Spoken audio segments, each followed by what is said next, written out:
Fala pessoal, tudo beleza? Meu nome é Rodolfo Moreira e esse é o curso de Lógica de Programação. Bom, na aula passada a gente adicionou dinamicamente aqui alimentou nossa tabela com um array que nós criamos. Agora a gente vai formatar um pouquinho esses dados, porque o que está apresentando aqui, ó, a gente tem um tipo tá como 1, né? Vou até fechar aqui o Developers Tools. A data ele está vindo da forma ainda do banco de dados, né? Como eu falei, americana, né? E o valor aqui está somente o valor, não está mostrando nada. Então a gente vai fazer algumas coisas bem básicas só para ficar um pouquinho mais agradável essa tabela. A primeira coisa que a gente vai fazer aqui nesse tipo, né? Quando a gente está recebendo esse tipo dentro do for, a gente pode verificar se ele está sendo uma entrada ou uma saída. Para isso a gente vai fazer o seguinte. Aqui antes, no primeiro, né, quando a gente recebe o tipo, a gente pode dar um if, pode fazer uma condição, né? A gente já aprendeu a fazer isso. Se o tipo aqui desse array for igual a 1, então eu quero que ao invés de aparecer esse tipo aqui, eu copio todo esse HTML e coloco dentro do nosso bloco que está sendo testado.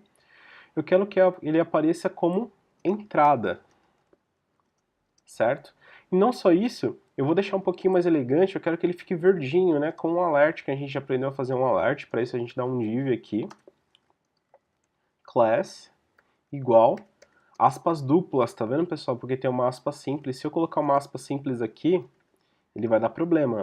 O próprio Sublime já aparece aqui, mas aí quando eu coloco umas aspas duplas, eu posso trabalhar normalmente aqui. Deixa eu só fechar essa div para deixar mais estruturada, né, para não deixar bem aberto aqui.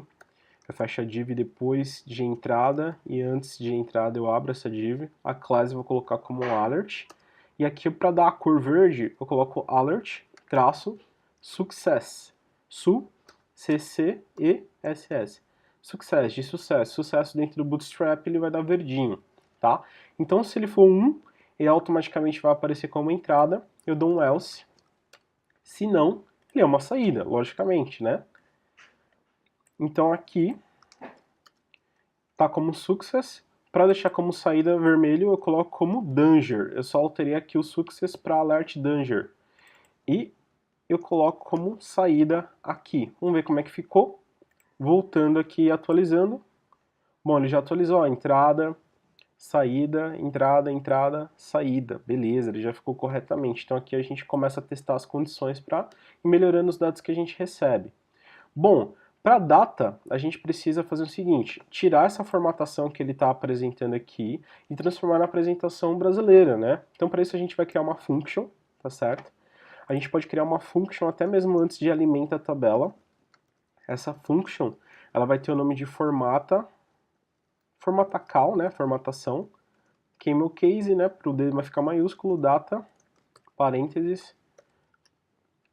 Ele recebe aqui um parâmetro data. Aqui dentro dessa function, a gente vai definir uma variável, uma var, data, underline, array, posso deixar assim, recebe, data, ponto, uma função no JavaScript que serve para isso, a gente vai utilizar o split. O split, ele encontra o dado que está vindo dentro desse parâmetro, ou da variável em si, e vai pedir para que a gente identifique o que a gente quer dividir.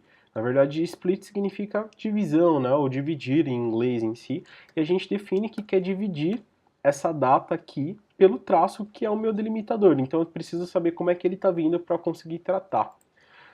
Bom, agora depois que a gente definiu essa variável aqui, vamos ver como é que está saindo esse data array aqui. Por quê? Esse split ele vai transformar em um array, uma vez que ele é dividido pelo traço. Vou dar um console log aqui. Para isso eu preciso primeiro chamar essa função, se eu deixar assim ele não vai acontecer nada, né? Então para que eu utilize uma função aqui direto no parâmetro, a gente já viu lá utilizando o parseInt, lá nas primeiras aulas de variável, então aqui a gente vai utilizar de novo, só que diferentemente com uma função que a gente criou. Então eu copio aqui essa formatação data, formatacal data, e coloco antes, abro parênteses, para que ele me apresente aqui como que vai ficar. Vou voltar no Chrome, aqui provavelmente vai estar fechado para você, que eu já fiz uns testes antes. Vou recarregar, aqui ele está mostrando Undefined, mas vamos abrir o Developers Tools, botão direito, inspecionar. Console. Olha, ele transformou tudo em um array, tá vendo? E no array ele coloca os índices. O primeiro índice é o ano, o segundo é o mês e o terceiro é o dia. Então eu preciso alterar essa apresentação. Então eu posso colocar aqui que é o seguinte: a nossa data array, a mesma variável, vai ser assim. Eu primeiro vou colocar o dia, né? Então eu coloco data array, o último índice, que é o nosso índice 2. Vou concatenar aqui. E como que é no Brasil, a gente utiliza a barra para dividir os nossos dias, né? Primeiro, agora eu vou colocar o mês, que é o índice 1. Então, data array, índice 1, mais, vou concatenar, aspas duplas, abre e fecha aspas duplas, e vou colocar por último o ano, que era o nosso primeiro índice. Né? Então eu inverti a forma que está vendo, isso aqui é um tratamento que a gente está fazendo. Vamos ver como é que vai ficar o data array agora. Vou atualizar. Olha, ele já apresentou na nossa data correta, que a gente conhece, e para a gente retornar essa função, a gente vai utilizar o return, porque é isso que a gente não quer fazer mais nada, a gente só quer que apresente esse resultado. Então a gente vai utilizar aqui um return para que ele retorne e pare aqui essa execução, o data array, uma vez que a gente já fez o split dentro dessa função e está chamando essa função aqui no data. Então eu vou salvar, atualizei, e agora ele já ficou na data correta. Então é uma forma da gente estar tratando aqui, a gente utilizou esse split para ficar melhor, fez uma função para que a gente não precise ficar repetindo toda hora, né, e deixar essa função, fez uma função que executa dentro de outra função. Então é isso que a lógica de programação vai nos proporcionando.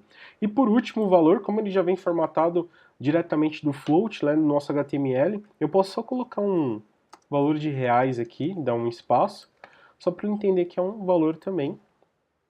Tá certo? Então ele já apresenta aqui pra gente. Não vou entrar em muitos detalhes aqui para a gente fazer uma formatação de dinheiro, porque entra em outras partes. Eu gosto de utilizar o jQuery para fazer isso, mas é só para deixar um pouquinho mais simples aqui essa forma, um pouquinho mais agradável essa forma de apresentação aqui. E na aula de hoje foi isso. A gente fez uma nova função para formatar a data.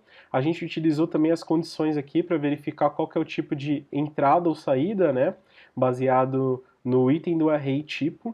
E depois aqui a gente conseguiu fazer toda essa formatação para ficar um pouquinho mais agradável. Gostou do vídeo, pessoal? Deixe seu like, não esqueça de se inscrever no canal e até um próximo vídeo. Valeu!